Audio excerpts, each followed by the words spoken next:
Hi, I'm Shannon. Today, I want to share a few tools with you. My first tool that I researched is Paper.li, and it's a tool that's free on the web, and it allows you to collect and publish um, and share all the content on the web. It gives you access to different articles and blogs and rich media content, and it processes more than 250 million social media posts a day, as well as 25 million articles. That way it can gather up information for you to use. Um, it automatically finds this content, so it does all the work for you, or you could do it yourself, and then you can prioritize all the content that you want to use in your own way once you find it all. And you can customize your work and even create advertisements on it. There's many tools that allows you to send to social media or add content to your website or blog, and options are provided for you to have different content, updates or subscriptions, or track the amount of usage that people use your content that you've created to present. One critical use that I thought this could be used for is on the webpage. It says that you can use Paper.li for your business and to create revenue. And as teachers, we're not really looking for, a certain amount of revenue or whatever when we would use this tool, but we could think of a business as our classroom and how we like interact with our clients, which would be like our families and our students. And so you could use Paper.li to use to share your ideas and your information that you want your families in the classroom to know that you're doing in class.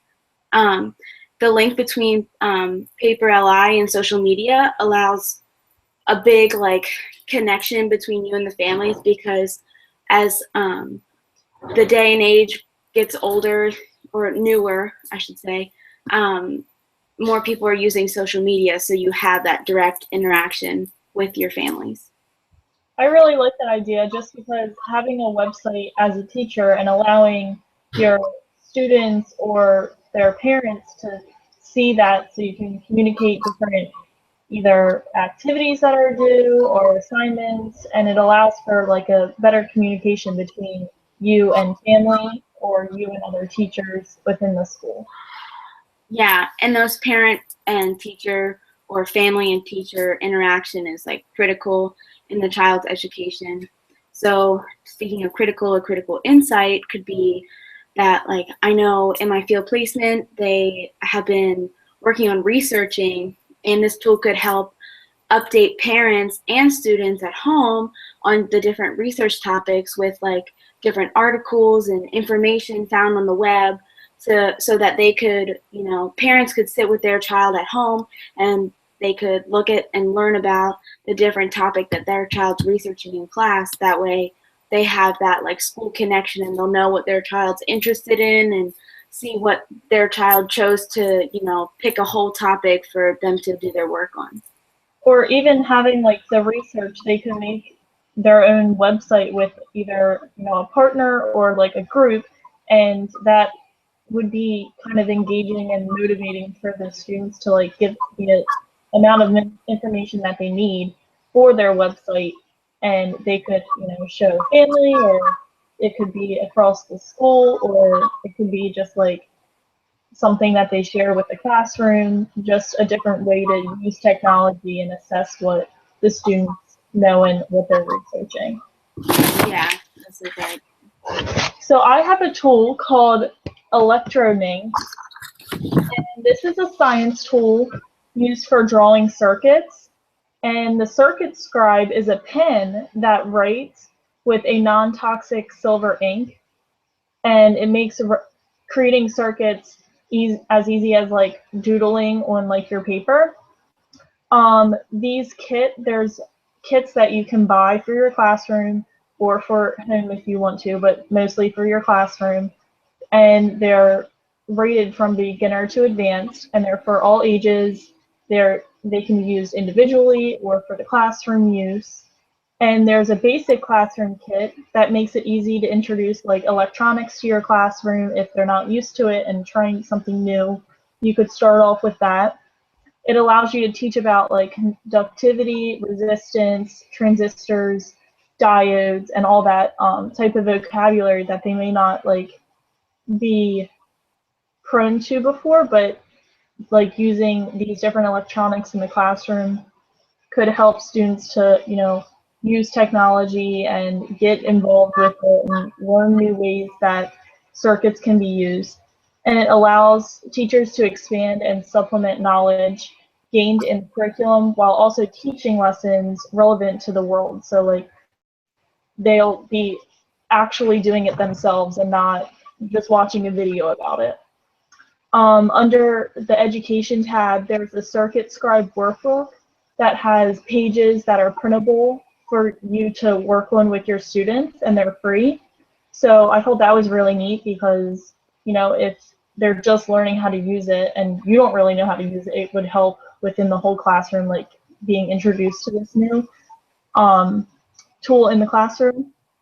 And there's also images of products and a material safety data sheet to have, so you can print that off for your students to know the safety of working with this equipment in the classroom, because there's always safety rules for any type of technology. One critical use that I have is I would use this in my classroom to add like different types of technology in my classroom, because there's the computers and all that stuff that we already know, but adding something like this would allow students to like be hands-on and learning at the same time, rather than just seeing a video or reading it and writing a paragraph about it. They're actually learning it themselves and being involved with it. So I also, on the website, a class built and lit up paper houses as a city. So they created a pressure sensitive driveway and street. So learning about like the city and the different areas like rural and suburban, what could be used. And the students were engaged and interested in working with the different circuits. Yeah, that's really, I like how interactive it is, and it's like you said, it's hands-on, and a big part of learning is, actually like experiencing something. And with the whole STEM program coming to a huge, I guess you could say, it has a huge impact on education because everybody's pressing for, that STEM program. It allows you to, you said they built like a city and they learned about, suburban and rural areas. Like that could bring in social studies to science, and then you get like those content areas that are kind of left out when you see STEM. Like you could use reading and you could read a book about like cities or something, and so you're using like reading and vocabulary and things like that. And then your social studies aspect would be like how people interact and how people like grow up in those types of areas. And then your science part is building the circuits to actually create a hands-on project, and it just brings a bunch of different school subjects into one. So that's really neat how they can just take one simple tool and create a huge unit that can use multiple subjects. Right. And one insight that I had was, schools are adding in this STEM idea and being hands-on and learning through technology and science and engineering and math, and using this tool to like bring in all of those and have students hands-on with teachers learning about it too, because many teachers don't know about circuits. I didn't know about circuits until this. Like I don't know much about them. So having this could be a learning style for students and teachers in the elementary schools.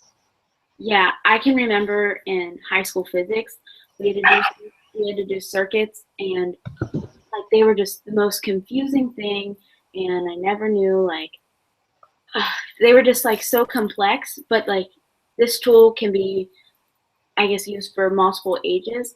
So you can just take something that can be made so complex, but use it in a way that can meet all ages and ability levels, and it just gets that maximized learning experience. My next tool that I had was called eMaze, and it's an online presentation software where they have all these different templates that you can choose to make it your own unique style. And it's not just slideshows, you can have videos, and they even have 3D presentations. It's super easy to use, and it's free, and you just have to make an account, and you can access the presentation anywhere from on the web because it's an HTML5 document, so it can be used on any browser. There's a variety of designs throughout the templates, and it can be accessed through not only multiple browsers but multiple devices, so like iPads, iPods, laptops, desktops, anything like those. And it also has a translation tool, so when you're making your presentation, there's also a language translator so you can relate to other people who don't speak English or whatever language you're presenting in. So when I heard that the translator tool, I thought, wow, this would be a great use to have in a classroom for ELL students. So when you're creating a presentation, you could think like if you're a language specialist, or even if you're just a teacher in a normal classroom, but you have English language learners mainstreamed into your class, you could use this presentation to not only meet the needs of your English first language students, but also your English language learners who could speak Spanish, Creole, Chinese, anything.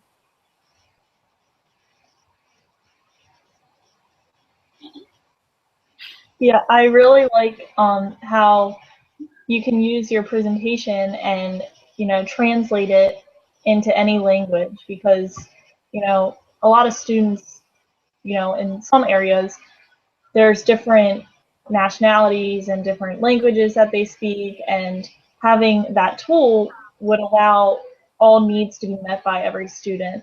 So I like that idea a lot, and I would probably use that in my classroom. I also, in my field placement, my teacher usually uses just PowerPoint, or she projects her desktop screen or uses the document camera to project a worksheet onto the board. But using this presentation software, she can meet the needs of all her students because she does have those English language learners in her classroom, and she can also grab the attention through, it's not just a slideshow or a PowerPoint, it's can be a video that she made or a 3D presentation, which will get kids like, wow, 3D, like that's awesome, like, and it'll really grab their attention and make them pay attention to the content. Yeah, my teacher has an English language learner as well, and she usually has her PowerPoints or whatever she has projected onto the board.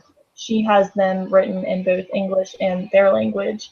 So having this would, work perfectly, because she wouldn't have to do that, and they would feel not as, I guess, centered, because, that's pointing out that, oh, he's different than everyone else.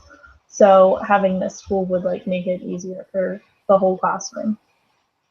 My next tool is a tool about tools, and it's called Web 2.0 Tools. It's a tool that is focused on new ways of creating, collaborating, editing, and sharing user-generated content to the web. So it's easy to use, and students and teachers can, learn how to use it easily, and you don't have to download anything. So there are presentation, video, mobile, and community tools added.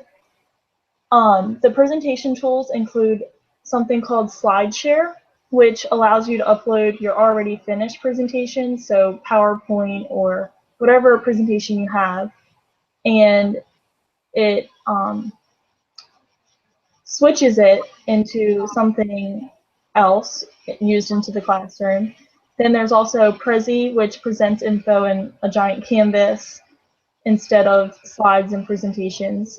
And there's also PixView, which allows to add touches to presentations. So you can change different things on it, and it allows you to add different things to your presentations. For the video tools, there's something called Animato.com, which brings photos, videos, lessons, music to life. So instead of just watching something, it'll actually bring it to life and make it more, I guess, real. And then there's also photopeach.com, which allows to create slideshows with built-in quizzes. So it'll assess students as they are watching. The mobile tools are polleverywhere.com. So this allows you to make a survey wherever you are at any event, which would be helpful because if you're at, an assembly, you could make a survey and use it. And then there's also something called there's phone.io, which is free voicemail, conference calling, podcasting, and a lot more. And then there's also jot.com, which uses your voice and sets reminders, reads emails, shares, organizes information, all from your voice. So you just be talking into it and it would be doing everything for you.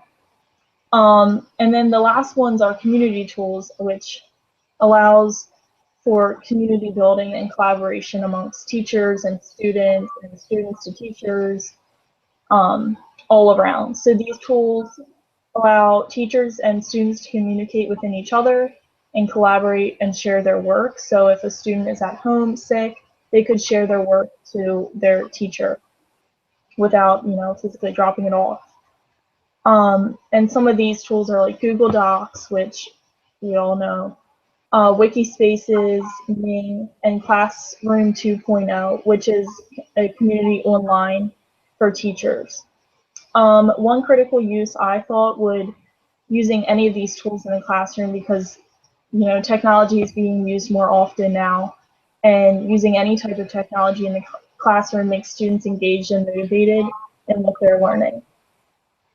Yeah, and I like that it can be used in the classroom, but it can also be used in like professional development because it seems like you were talking about that like teacher to teacher collaboration. So like they could use these presentations and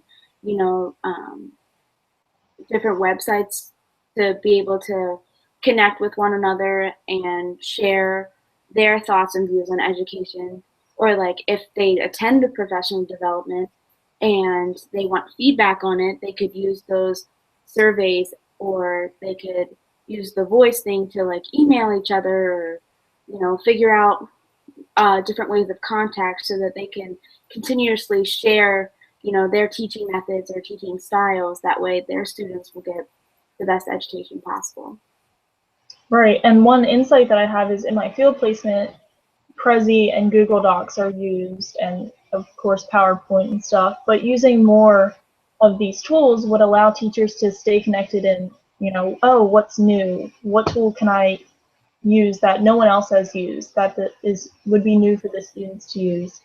And it helps students become aware of the different tools that are being used to help with their learning. So say one tool doesn't help, but another tool does. So being like more aware of these new tools that are being added would help both the teachers and the students. Yeah, and they could even get like this information from other teachers or administrators that like want to express their educational philosophy and try to help others teach their students as effectively as possible by putting out the newest information or most intriguing presentations. That way their students stay hooked and you just won't lose that focus during your lesson.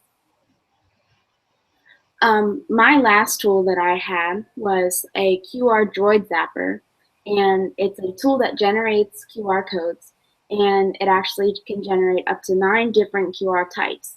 So you can use QR codes for URL, just a certain text that you want to type, like if you want to create questions or just get out information. You can put phone numbers in, so like a contact information. A short message service, which is like text messages but they can only be up to 150 characters. Email, so again, another contact option. And then contacts in general, just like you could put them all in one bunch and get your contact information to whoever reads the QR code, or calendar events. Also your location, so you put in your different, your exact location using longitude and latitude. And then Android apps, so like you could create QR codes to transfer different apps that are Android based.